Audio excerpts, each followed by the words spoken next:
But I wanted to end by making 2 points. First of all, what we're talking about here is that revolution is not making one. The revolution is not making a prototype. The revolution is not inventors in their garage. The revolution here is going from one to many. Because these technologies, because these prototypes, because these innovations start digital, you can print local or you can print global. You can make one or you can make 1 million.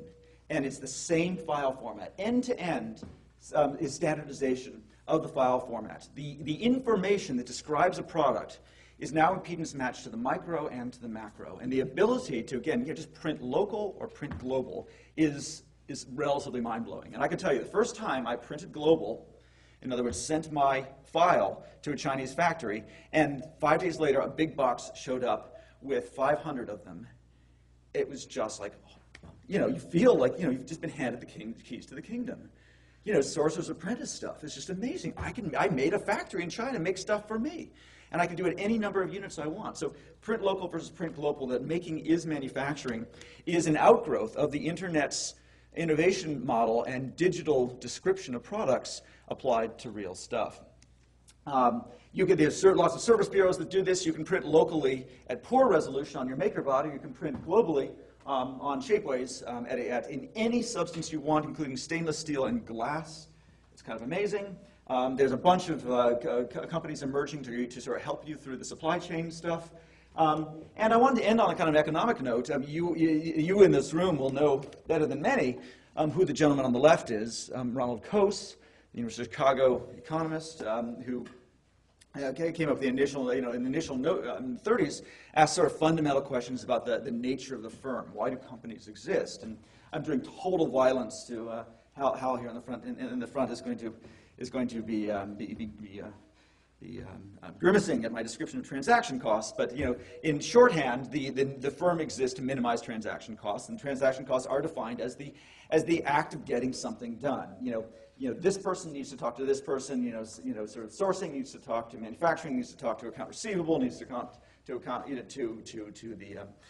the distribution guys. So there's all these elements of getting things done, and if you put them all, you hire them, give them a singular task, and put them in the same room, that they'll get things done more easily.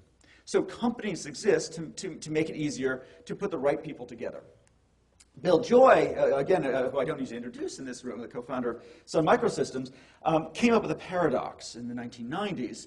Joy's law is a direct challenge to Coase's transaction costs. Joy's law states that whoever you are, the smartest people in the world don't work for you.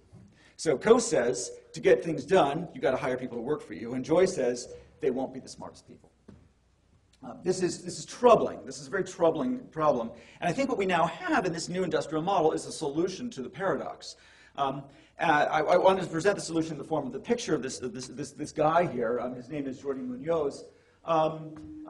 When I got started, went down the rabbit hole of my UAV obsession and decided to start a company, I needed a CTO. And so as one does, I went online to see, who's awesome. And there was this one guy, Jordi Munoz, who was just head and shoulders above the rest. He was flying helicopters with Wii controllers, and it was just, using the Arduino open source hardware platform, and it was just really, really cool. And so we decided, I reached out to him, he responded, we talked, we did some projects together, and I said, let's start a company. He said, cool. And I said, here's what we'll do. And he said, awesome. I said, who are you? Tell me a little bit about yourself. At the time, Jordi was a high school graduate, 19 years old, living in Tijuana. And this is sort of a beautiful thing, right? When the editor-in-chief of Wired magazine went out looking for a CTO on his new open-source unmanned aerial vehicles company, he ended up partnering with a 19-year-old high school student in Tijuana. What are the odds, right? And yet, this is Joy's challenge solved. We now have a marketplace for talent that is scale-free, that is geography-free, that is credential-free, that is language-free. Jordi was the best person in the world, and because the internet offers a place to surface talent and potential and doesn't prejudice against who you are, what language you speak, where you live, what degree you have. You know, we're in Stanford. You guys won the 20th century talent filter process. Jordy didn't win that one. Jordy's never going to get to Stanford. Well, he wasn't going to get to Stanford. We'll see now. You know, Jordy was the talent that was missed by 20th century people filters. 21st century people filters, that is the internet, that is the meritocracy of ideas, found him, elevated him, and brought him to my attention so that when I went looking for a partner, I found him. Today he lives in Los Angeles. We have $1 million business in our second year. He runs a staff of 4.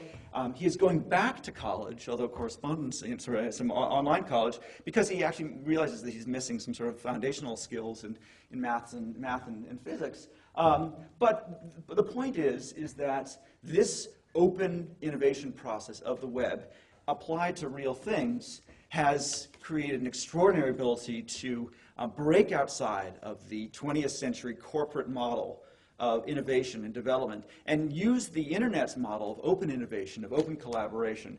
We have 10,000 members. We have hundreds of developers. We can create an autopilot system that is from ground station to the air, of sort of, maybe let's say 90% of military standards. We can do it in a year for $0.